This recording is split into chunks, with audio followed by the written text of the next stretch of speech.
WCMS Country Countdown. We're featuring Glen Campbell's new album, Walking in the Sun, on the countdown today. And I had a chance to meet Glen back in October when we did our Live from Nashville broadcast, and I got a chance to spend about 20 minutes with him on the air here at WCMS. We had a nice little chat. We talked about the things that he's done in the past, what he's doing now, and, of course, some of the future things that are coming up for Glen. And we also mentioned the fact that he spent some time here in Hampton Roads. You come to Virginia Beach occasionally. You've been at CBN University before. Yes, definitely. What have you done for them? Did you do a movie?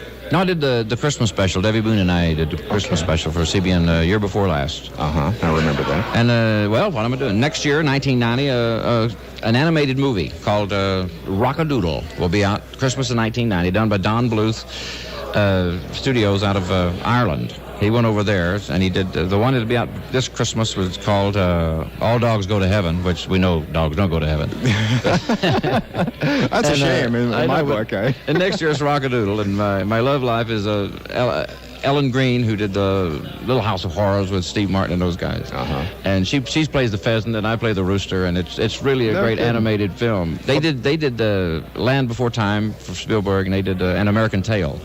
So they're really, Don Bluth is really a great guy to work with. Oh, those are great movies. They really are. Campbell's Walking in the Sun compact disc on the countdown today at WCMS FM. I had a chance to talk with Glen back in October when we did our Live from Nashville broadcast during CMA week out there. You know, Glen began his career back in the early 60s as a session musician. He just played instrumentals and 12-string guitar, things like that. And I tell you, back in the early 60s, it turns out Glen was a busy boy, as we discussed back in October in Nashville. Now, one of the big things that fascinates me about your career is the early days and how you were a session musician, and you did a lot of surf albums. I've got an album at home. I can't remember the name of it now, but it's like an instrumental surf album featuring Glen Campbell on guitar. Do you remember any of those things?